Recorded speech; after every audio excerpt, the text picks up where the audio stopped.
So in just a minute, we're going to kick off the next session in our EdTech takeover.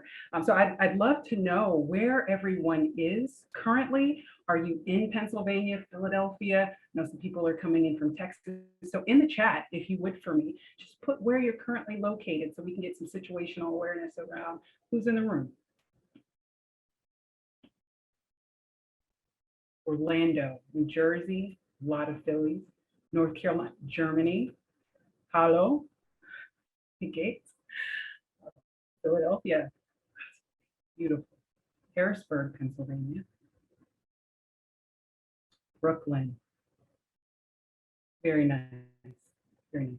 And we always like to get a good understanding of what stakeholder group you represent. So if you're a student, please put that in the chat. If you're a parent, a teacher, an administrator, a general concern community member, just so we can get some situational awareness, how you most align or identify. That would be great. Welcome, Dr. McDonald, this evening. After school advocate, beautiful. Educator, nonprofit founder, college advisor, EdTech entrepreneur, as we like to say, an edupreneur. Very nice. So I consider myself an edupreneur, but first I'm a parent. And so I'm grateful for everyone coming into this space, and thank you to Venture Cafe for inviting us and hosting us monthly. We come together to design, to disrupt, and reimagine education. And we're preparing for the 2021-2022 school year. It sounds so futuristic, right? But the last session in biodesign helped us understand the future. It's now. Again, my name is Neferteri Strickland. I'm founder of Teachers and the Benefit LLC, and we believe that Pennsylvania industry deserves a world-class Pennsylvania educated workforce.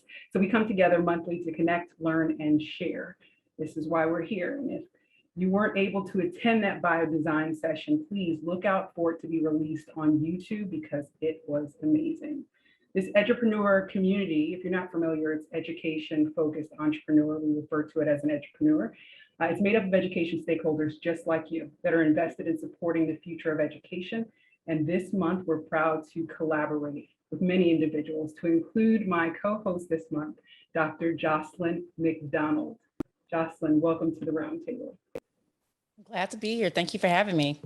Absolutely. So just to let everyone know, Dr. McDonald is an education technologist. She's a podcaster, blogger, and technology integration specialist for professional teachers, entrepreneurs, and small businesses. She's a proud social advocate for social change, and in education, she's dedicated to make positive impact. So what are you most looking forward to this school year? Oh man, I'm looking forward to so many great things. Definitely the scaling of the use of technology this year. We know that COVID has put us into a place where a lot of perspective has shifted. A lot of practices have, things I want to see pre-COVID are now in play. And so I'm looking to see how we scaled our instructional practices, and I like to say instructional upgrades going into this new school year and kind of leveraging those to create more meaningful learning experiences. Well, I think your role is in the background. Many people aren't aware of your role and what you do and how your work impacts students directly or indirectly. Teachers, can you help us understand your title as well as the work you do? You're on mute. I'm sorry about that. I'm an educational technologist and a professional developer and instructional designer. And so between those three components, I have the pleasure of supporting teachers and leaders in leveraging technology to impact instruction, impact systems in the building, and maximize and be more efficient in education. And so with that comes a layer of three layers of knowledge. So there's technology, of course, then there is pedagogy, which are the instructional practices, and then there's the content that the teacher has in play for their instructional practice. And so I play the role in kind of marrying those two together and to create that sweet spot for effective learning and meaningful learning into instruction, and supporting them, whether it's through coaching or instructional plans for the campus or setting instructional goals. That way the the goals of that school, of that district, is being uplifted and followed into the classroom. So I'm going to ask you a question. It's not a gotcha question, but I do want you to share with those in attendance, like your philosophy around education and technology. You know, what's too much, what's not enough? How should we be leveraging technology to our learners? Well, you know, it's going to be different based on the teacher or educator in place, because we still have to take into account that we have different varying levels where we are. Ideally, I would love to see it not used as just a tool, but a vehicle that creates opportunities that couldn't have been used without it. And so we have students empowering student voice, leveraging technology for creativity to design, and just things that wouldn't just be seen as I'm using this as a tool, but more part of and being more inclusive into the instructional process as a norm to help our students develop those 21st century skills that they need to be able to thrive beyond post-secondary education and into our society and our daily lives. Like, we are in a digital age right now, and we can use an upgrade. There's definitely a gap in how our younger students are using technology with the mobile device and leveraging it for more of a learning practice and being more proactive in how they can contribute to our society. And so our practices in the classroom have to kind of mirror that to give our students that opportunity for that to take place. Thank you for that. I want to go to our first guest today, Stephen Williams. Stephen, welcome to the roundtable. Hey, thanks for having me. And I'm trying to figure out this camera situation. So, but thanks for having me here. No worries. Do you want to deconflict that, or do you want to join us now? I think I'm about to be on. So give me just 1 second. No worries. No worries. So Dr. Joycelyn, I know that we're going to share with everyone who's attending with us at the roundtable today, two applications. One that is best leveraged as a mobile application, and the other is a tablet desktop application, but both are intended to support both the classroom as well as students getting access to support to matriculate to higher education in the form of scholarship. So really excited to share that with everyone. It looks like Stephen's video is up. So Stephen Williams, he's a graduate of Northwestern University. He's an avid traveler, amateur cook, and fantasy author, which is all really interesting information once you find out what Stephen does. So he serves on the Harrisburg School Board and is an associate director for the Pennsylvania Statewide Afterschool Youth Development Network, Poseidon. Stephen, again, welcome to the roundtable. Hey, thank you. And glad to be here. Finally got this technology thing situated. Well, Dr. Joycelyn had your back. If you needed her, she's here. Oh, yeah. So thank you. share with us what you do and where the opportunity is going into this new school year. Sure. Yeah. So Pennsylvania Statewide Afterschool Youth Development Network is a mouthful. So normally we just go by Poseidon, and we have been around since 2004. But we are part of a 50-state network. So there's a version of myself in every state. And what our primary focus is advocating for after-school programs statewide. So after-school programs, are a place where young people can do career exploration. They can really be creative and flexible in what they're learning. It's an opportunity to really express themselves. And it's also just an added benefit to parents because it's a place where the young people can go while maybe they're still working. So after school has a whole host of benefits that are beneficial to not just the young person, but to families and community. And Poseidon, our focus is finding supports for after school programs in Pennsylvania and looking for ways that we can strengthen and grow those opportunities far and wide. And that manifest itself in a number of ways. We conduct trainings, we facilitate STEM ambassador training programs, which is, empowering other people to continue to spread the good word and fight for after school programs in their communities. And then the other thing we do, and this is part of the reason that I got hired, because I just started back in March actually, is we engage with legislators on the Hill in Harrisburg. And what we really are working towards is trying to get state level support and a funding mechanism for after school programs statewide. And we're not creating anything new here or really championing a new idea because other states already do this. We're just trying to bring that to Pennsylvania as well. So after school programs, I'm not sure, maybe some of y'all have participated in, maybe even run some, but after school programs have to cobble together funds from a whole host of separate funding mechanisms. So like private funders or grant foundations, or maybe you just get 21st century grants, which is a funding mechanism from the feds. But state level supports, a state level support would really help stabilize after school programs in Pennsylvania. And one of the big things that Poseidon helped champion and shepherd into reality was a return on investment study that was conducted by the Joint State Government Commission. And that's really beneficial because with that ROI, which is $6.69, by the way, so it's really high in Pennsylvania, we can use that as a tool to, sort of leverage for that line item that we're advocating for down the road. I can't tell you when that'll happen, but, engaging with folks like yourselves and just putting that out there into the world, that's what we're working towards. And, we do have some nibbling from the legislature, from different policymakers as it pertains to that potential line item, but then, that's just the first step, because then you have to make that a reality through the legislative process. So I think that hits at what you were asking, Neferteri, but if not, I'm here and you guys can ask whatever questions you like. Absolutely. So the session before this session, biodesign, blew my mind. I'm for anyone that's still in the room that attended that session, I don't know anyone that would not want that in their school. If they have students, not want that for their child, but getting it funded to be available everywhere, because it resonated with me as though it is the science fair of the future, which should be today. That should be the science fair everywhere. So how can we, as individuals who do not engage with politicians or policymakers, how can we support getting some of these things enacted or available in our communities and our community schools?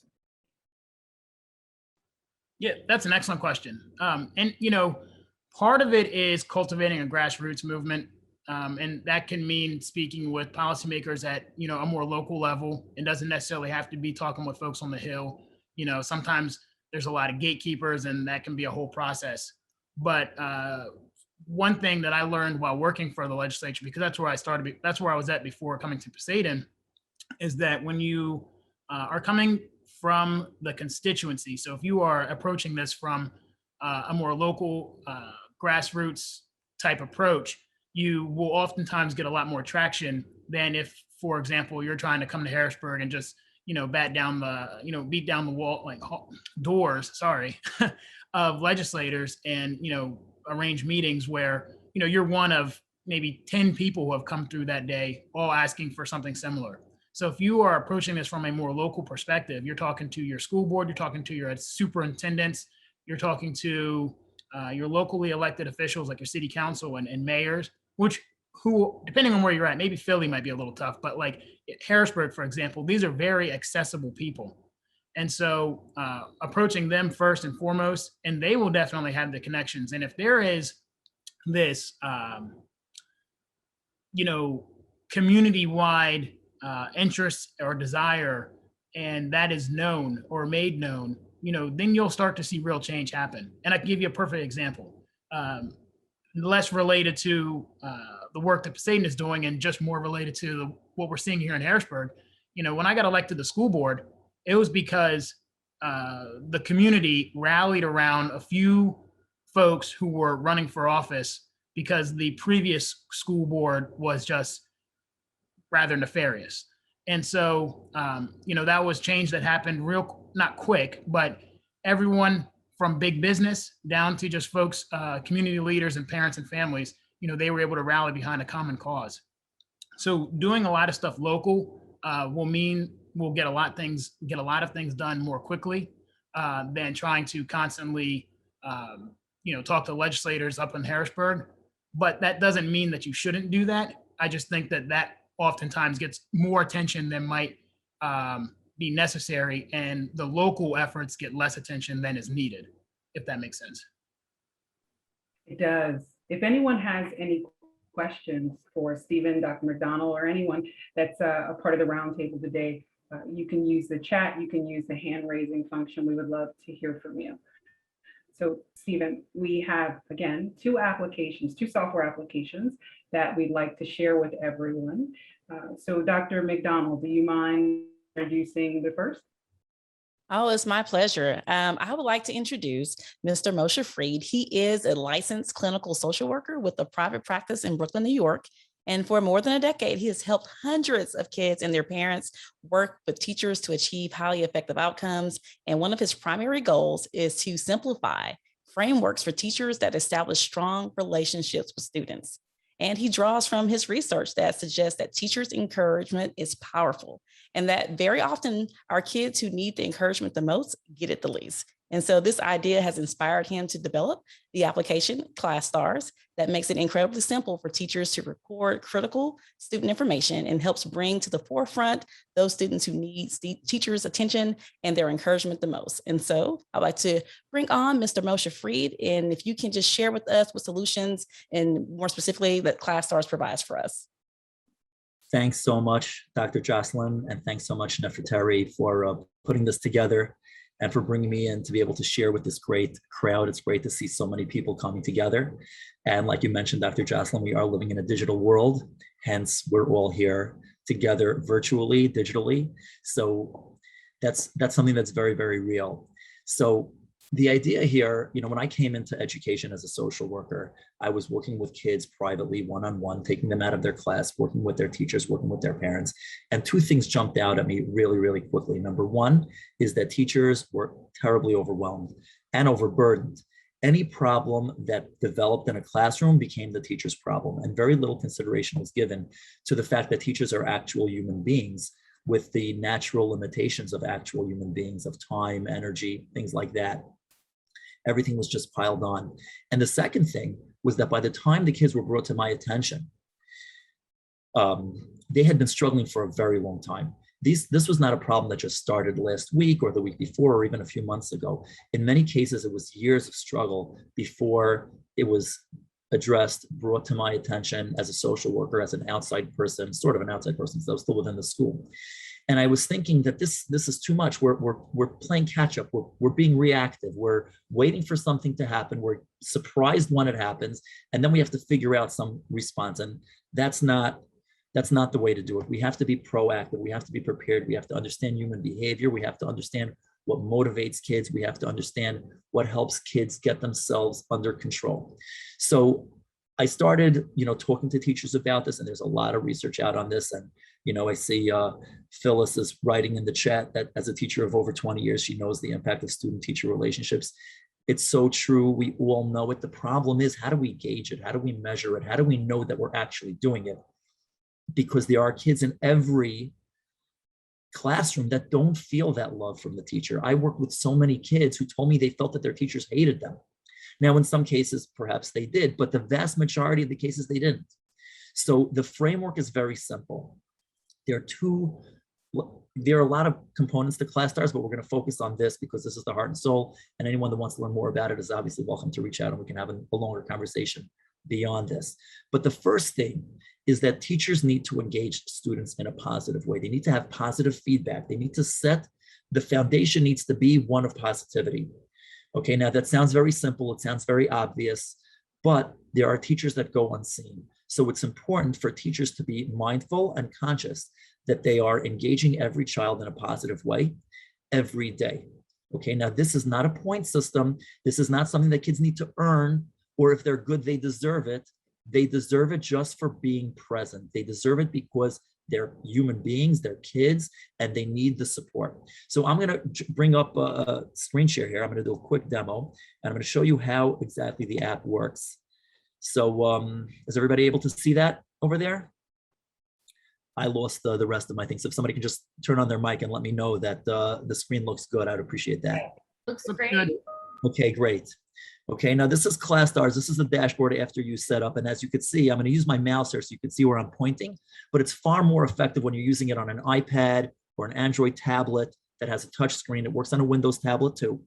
And you'll see how it works much better when you're using your finger to navigate the app. So this is a demo class. So these are all not actual kids. It's not actual data. You can set up your own class by tapping on this button and following the instructions there. But this is an app that you can actually download for free right now. And everything that I show you here, you can do on the free version of the app. So we have this demo class, and we're going to start the session by tapping on the apple. You can title your demo class if you'd like to. Maybe we'll call it Venture Cafe. Right? That's the name of the class, and we're going to start the session.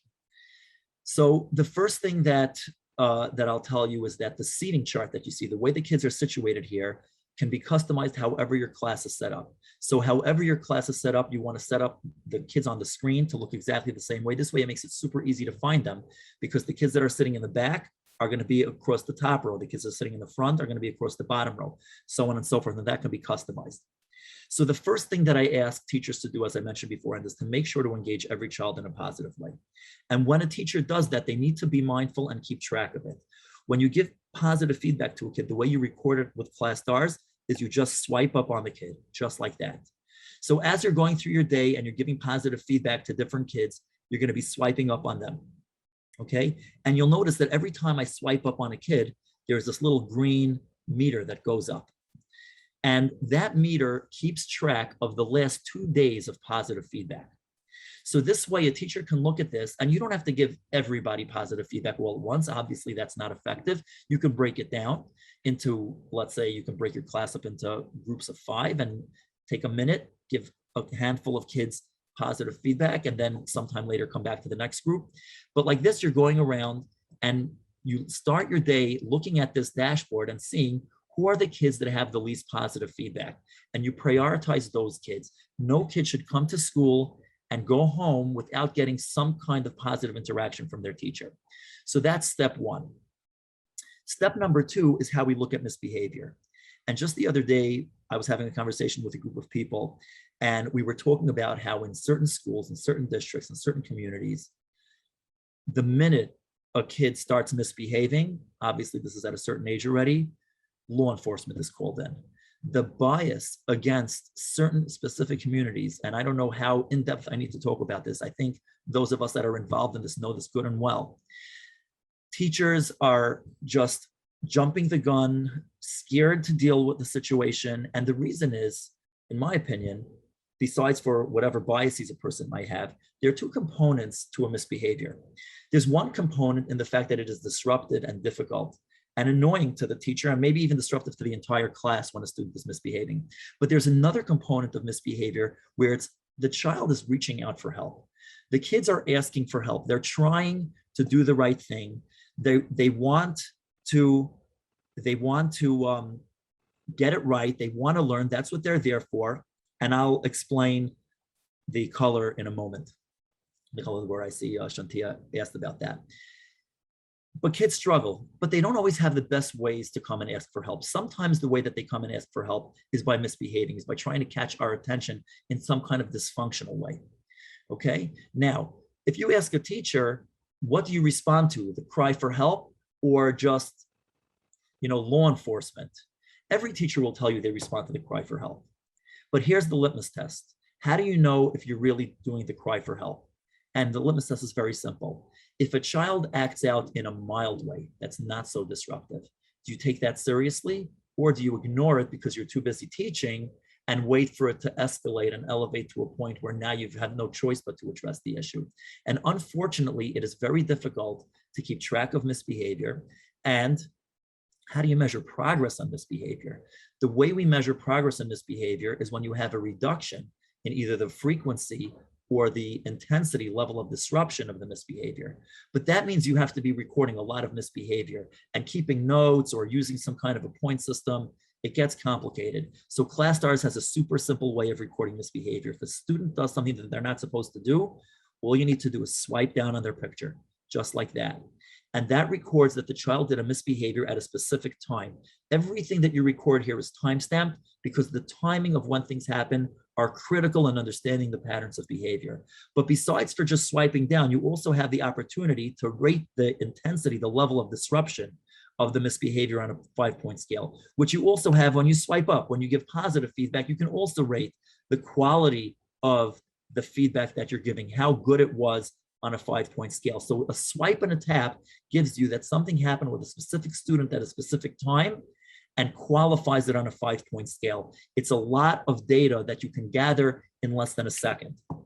Okay, now to get to Shawntia's point of the border colors. So we talk about student-child relationships, and we know how important that is, but there are a lot of kids that don't feel that we care about them. How do we communicate that to them? So there's this amazing research out of the Gottman Institute. They're based in Seattle. Now, the Gottman Institute is not an education organization.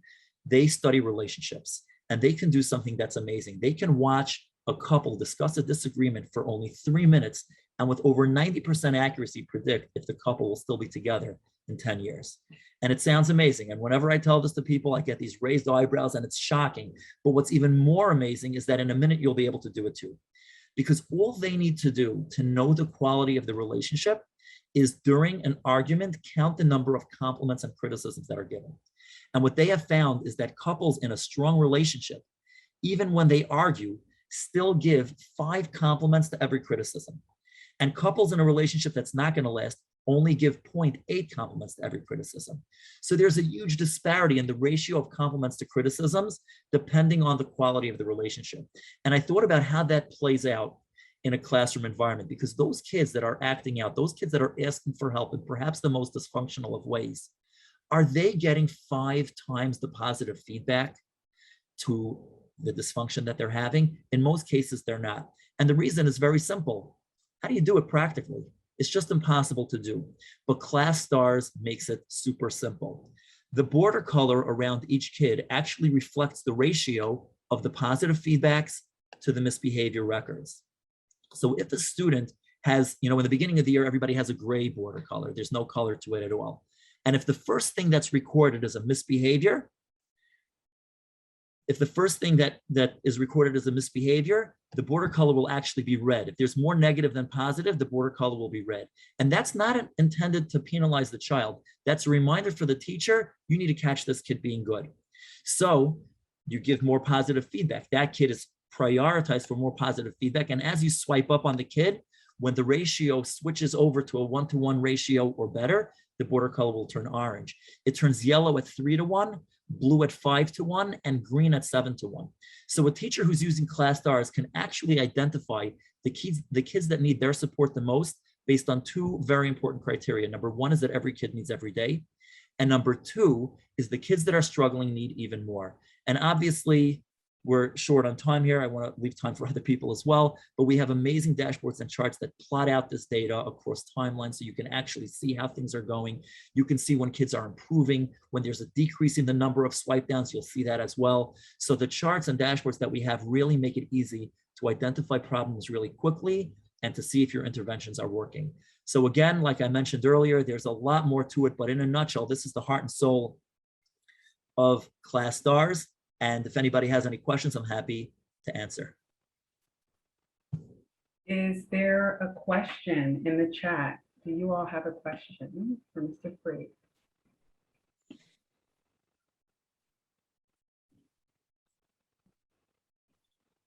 So I have a question for you. I don't currently see anything in the chat. I'd like to ask, what is the response? What's the common response that you get from administrators or teachers? What do they ask you? So the response that I get from administrators is wide-eyed kid in a candy store, because one of the biggest challenges for administrators is that they don't really know what's going on in the classroom. Whenever there's a conflict, they have the teacher's version of what's going on and the child's version of what's going on. And they're kind of caught in the middle, trying to play to both sides of them. And that's an almost impossible task. So when they see that they can actually work with a teacher and have this kind of documentation, it's thrilling for them. Now, as far as the teacher's response, we've gotten various different responses from teachers. We've had some teachers who have looked at this and said, where was this my entire career? This is something that I needed because I know how important it is to be positive. And I know that I don't get to everybody because it's human nature to miss certain things. There's so many pressures piled up on a teacher that they inevitably miss things. So if they can have just a simple way to keep track this way, they love the fact that it's positive oriented. They love the fact that we're not penalizing kids for misbehaviors. There's so many things that they love about it, and they ask. And then there are teachers that are less tech savvy and they're like, whoa, too much, I can't handle it. I'm already full and I just can't handle that. So we are working closely with a group of those teachers to figure out the right way to break through to them, to help them relax and understand that this is really a useful tool. We're working on a program called the 5 Minutes for 5 Days Teacher Challenge, where it's just 5 minutes across 5 days to engage everybody in a positive way and see the difference that it makes. So that's something that we're working on as well. But that's in general, and then obviously everything in between, but those are the primary responses that we're getting. Well, thank you for answering that. I know for me, to remember all the interactions with each student over a class period would be challenging, but having a tool that'll help me kind of jog my memory, document it, that could be very beneficial. Thank you so much. So throughout the rest of this presentation, if you all have, again, questions for any of our roundtablers, please feel free to use the chat. I am dropping ClassStars, the website, in the chat for you. So I'd like to now direct your attention to a dedicated and service-oriented higher education consultant with a track record of providing over 15 years of coaching and developing college students with varying levels of education, such as undergraduate, graduate, and doctoral degrees. Shawntia Lee, please unmute your mic. Welcome to the roundtable.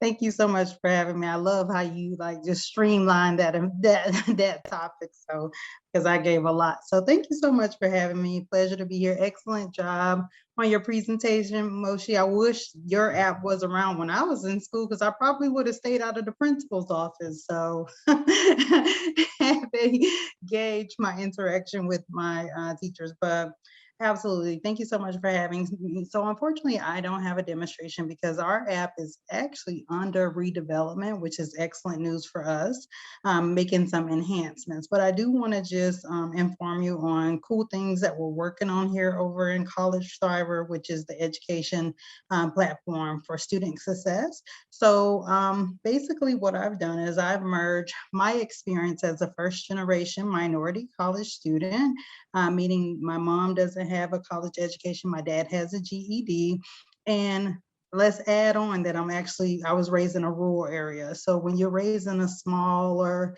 area, you have to get creative with your resources, because I didn't have the same opportunities available as if someone was raised in a city or a larger area. It's just not there. So I kind of coupled my experience as I was going through the college admissions process. And over the last 10, 12 years, I've been in the college admissions role, and just hearing the bottlenecks and issues that students and parents are complaining about with the college admissions process. I love to have fun. I'm very creative, so I can't do anything boring. So I said, wow, this process is so daunting. Why aren't we doing anything, like creative or innovative, should I say, to help students stay committed to the process? And that's how College Thriver gamification mobile app was born. So I decided we should reward students for turning in all these letters of recommendations, turning in essays. Like, you literally now have to jump through hoops, and parents are saying that they're spending over 30 hours just researching the college admissions process. And some are preparing all the way from 10th grade. So those are hours that we just can't get back. And so with the College Thriver mobile app, we're actually combining, it's like a 2-component. So we're connecting students to community resources. So let's say you're in your community, you need help with ACT, SAT, transportation, housing. We're actually connecting the students and the resources in their community together. And how the gamification comes in is then each time a student reaches out or connects or does something, a task within the app, they then earn rewards, and those rewards will actually unlock financial resources that help them pay for college. So I really bundled up all of these problems into one app, because as we know, the student loan debt is ridiculous. Students are graduating with higher debt, lower wages. I mean, I can go on and on because this is what I'm super passionate about. but I was kind of shocked that no one really tackled it. And now I understand why. I've literally been building this app now for 2 years, and I'm super excited to finally have it launch. It's really just to help with student retention at the end of the day. Students will start the process, but they're not following through, or they're not showing up for class, or something is happening from the time they submit their college application to the moment that they either show up now online or either show up on campus.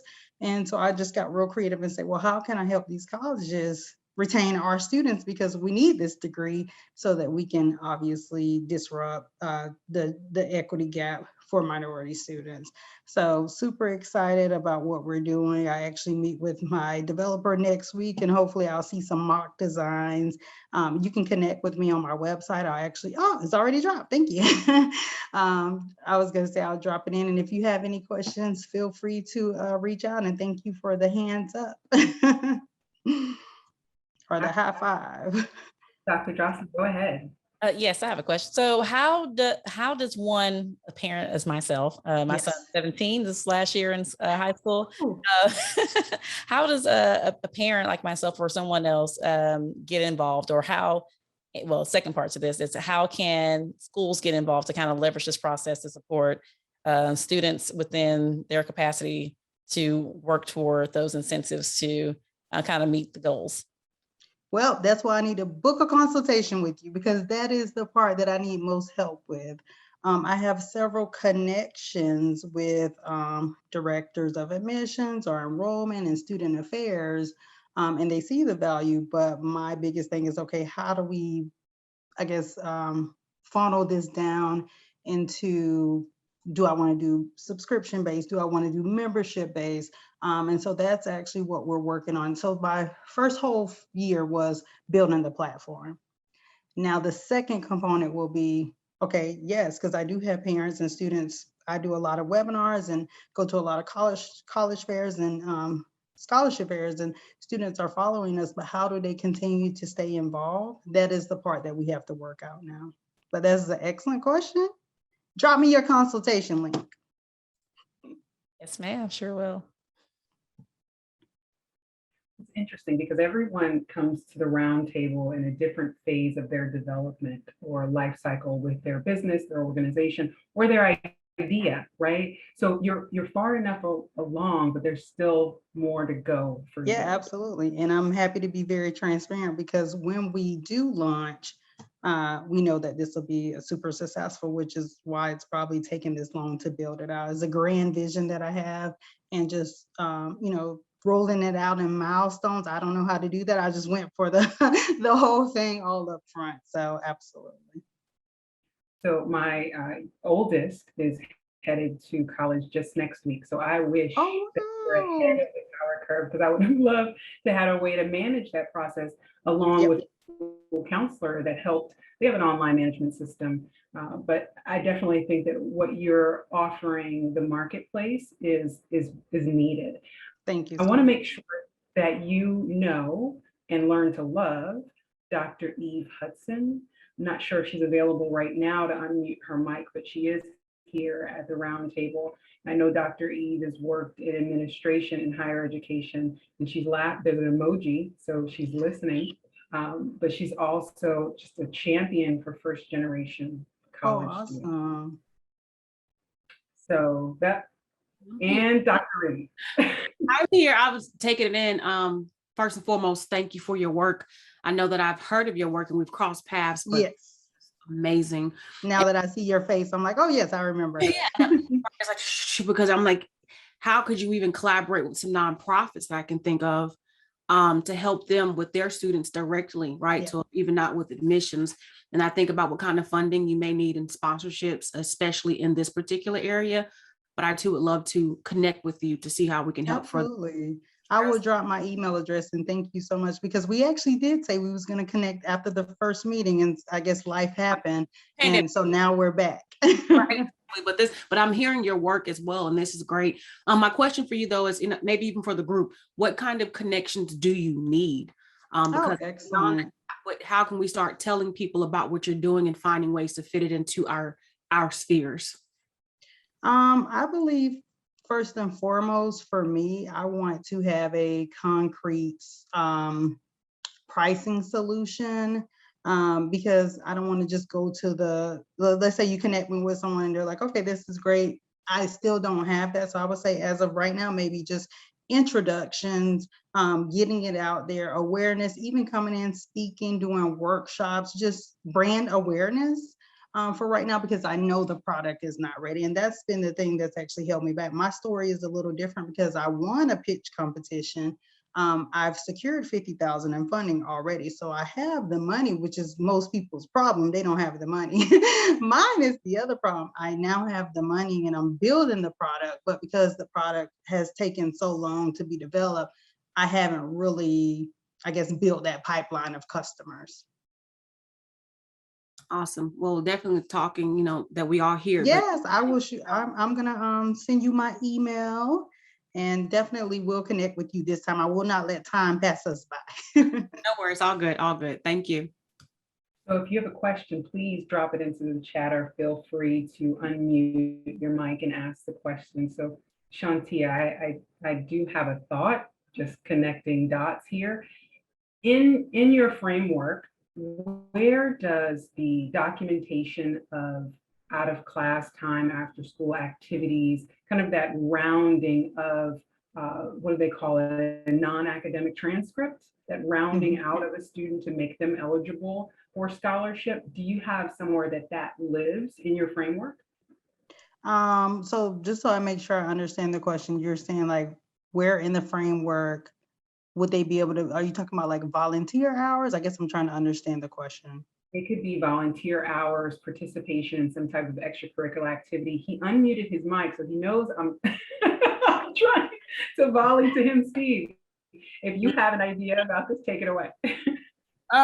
So I'm not a developer, so I can't speak to web development or anything of that nature, but I do know that, when colleges and, higher learning are looking at young people and, their, for lack of a better word, resume, there's a lot of emphasis on extracurriculars and just out of school time learning that might happen.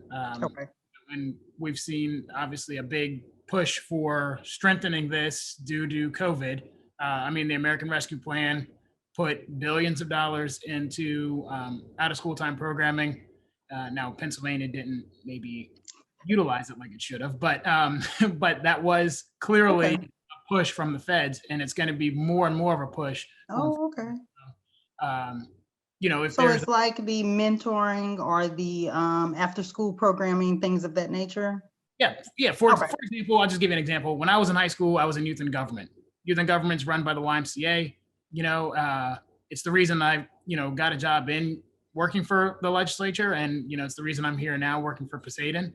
So I think having something like that cataloged in your app, the program that you're creating, would really go a long way in terms of, Again, I'm not a web developer, so I don't know the technical terminology. So, but I will jot that down. I see the direction that you're going, almost like volunteer. Well, because here in the state of Florida, you have to have like 300 hours for the year to qualify for like Bright Future Scholarship, and it pays 100% tuition. But most of these students, they don't reach the hour. So the money, well, when I say most, I mean the students I want to see, which are first generation, are Black students, because they're either working or they have other demands or other priorities. So that is actually a really good, thank you for dropping that gem, because I will look into that. Sure. So I want to bring both both product owners together, both Moshe and Shawntia. Just ask you what, Moshe first, what keeps you up at night with this process? I'll tell you the truth. I work so hard on this every waking moment of the day. Once I fall asleep, it's my alarm clock that wakes me up in the morning. That's it. I've been working, and to speak to Shawntia, my partner and I have been working on this for more than 8 years now. Oh, wow. Don't tell me that. Yes. You know, when we started, we thought like, oh, sure, you know, we've all heard stories of successful startups. You know, you start, you put something together and it takes off, right? And it's not exactly how it works. You know, software development is a long and arduous process. You know, there's a lot to it. There's developing the software, there's making sure it's solving the teacher's problems, there's building the business side of it so that it becomes sustainable. And every piece needs its own attention to detail. And if you stick with it, it'll happen. But you need to be determined. You have to really want this badly. I you know, have people that are younger that are starting out and they ask me about doing this. And the first thing that I'll ask them is like, how badly do you want it? How important is this to you? You know, if this is important to you, you'll see it through. But if you have, you know, I had somebody came to volunteer for me early on, and I told them, I don't have money to pay you. You know, we're a startup, we don't have money. If you want to volunteer, always happy to get some help. And a couple of months later, he comes up to me and he says he was offered a job and he was going to make a pretty substantial amount of money. He was asking my advice what I think he should do. I said, listen, that's a substantial amount of money. If you need that to support your family, you definitely must take that job. But if you can afford to not take it, it's your call. You know, what should I tell you? And of course he went for the money, which is fine. But if you need to obviously have enough money, and I work, my full-time job is as a social worker in private practice. That's how I support my family. But every minute that I'm not seeing clients, in fact, now is the time that I typically would be seeing a client, but I canceled out this hour for this. And I do that on occasion, and I have to balance that as well because I do need to pay bills. So everything needs to be thought of. Everything needs to be thought through. You must be very clear and open and share your vision with your partner, whoever is working with you that is going to be making the same kind of sacrifice as you are. You need to be on the same page. You need to both want it just as badly, because it's going to take a lot of work, and there are going to be days that you're going to feel like giving up. Those days exist. Not every day is sunny and bright, but if you stick with it and you believe in what you're doing and you speak to people in a forum like this, and you know, you don't need me to tell you that what you're doing is important, right? You know that on your own. So you understand that what you're doing is important. You understand that you're solving a problem that is so important, you know, to so many people. And you know that your solution is good because you've been, you know, it's not like you're just trying to figure something out. This is, you've grown up in this, right? Like you said, you know, your parents didn't have this opportunity. You're the first to be able to do it. And you're creating a roadmap, a framework that others can follow. So the validation is there. It's just a matter of putting all the other components together around it. And that's going to be trial and error. And don't give up. Don't give up. Make it happen. Stick with it. Thank you so much. My answer to that, what keeps me up at night, is every time I speak to a parent like you guys, you're like, I wish this was around when my kid was going to school. And every time I speak to a student and I hear those success stories, like Shawntia, you really helped me reach my goal. You really helped me get accepted into my dream college. You really helped me just see that, honestly, you are in charge of your destiny. And that's what the College Thriver app is all about. It's not about my economic status. Yes, I was in a low income rural area. Yes, they told me I would be a statistic. Guys, I did not even choose technology. Technology chose me. So that's how I know that this is not I'm just a vessel. And I ain't come to preach today, guys. So, but I'm super excited, and I'm carrying the vision, and I'm sticking with it. And yes, every night I may quit 101 times, but I show up. I continue showing up. So it's the parents, it's the students, it's that I know that once it starts working, it will really change lives. And I love that about founders, committed to their craft, getting the warm and fuzzies when you come in contact with an individual, you know you've touched their life. Being able to sleep like a baby because you've run so hard and so far to get to your next milestone. I'm just grateful. I'm grateful. I see Charlie in the Venture Cafe studios. Not sure if you're in a position to unmute your mic. Correct me if I'm wrong. You said you were in development, design, software development. Was that your space? Yeah. I mean, yeah. So although a lot more in the a lot more on like the infrastructure side of things, a lot more, you know, back end, but you know, like general technical questions when it comes to computing electronics, I can answer as well. Very good. So Shawntia, within the Venture Cafe community, we love when there are dots we can connect, resource Oh, nice. information. So if you would drop your information in the Okay. chat, maybe DM, probably not sure if he is willing to connect, but if you have any questions right now, he's available. If not, I have a question for Charlie, just generally. Oh, yeah, go ahead. So Charlie, your infrastructure, but you understand the layers, right, that they're working with and they're facing the user.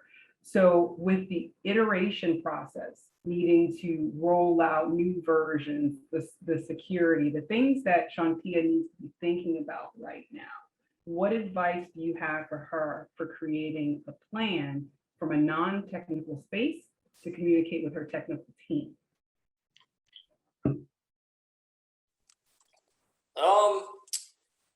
Pretty much just, you know, it's really the same process. It's just the whole cycle, the whole user experience cycle. It's really the same process, and it's really up to you to determine how technical you want to be with it. But in the case of, you know, not being as technical or not wanting to present it as, you know, a technical sort of an exercise, you know, really just kind of just keep doing demos, keep doing little prototypes, and just see how people kind of roll with it. You know, like there are ways to, you know, like if you absolutely need to do, let's say like some sort of a test where you have to do, like, you know, expose like a certain amount of people to like a newer interface, but mostly keep it on the old version until you know, improve it as much. There are ways to do about it. There's called like A/B testing and a whole lot of other ways to do it. But, you know, like just something that you could look into, but it's really the same deal with just the user experience cycle. Okay, perfect. That's awesome. So love making these connections in the Edupreneur Roundtable space. We have the next session that'll be joining us. People start to trickle in.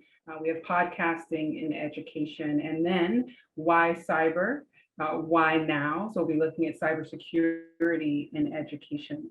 Want to just take a moment and say thank you to all of you all that have joined us, right? So in the chat, if you would drop your contact information, if you would like others to reach out to you that are in this space, and I ask you all to save the chat if you want to reach out to everyone else.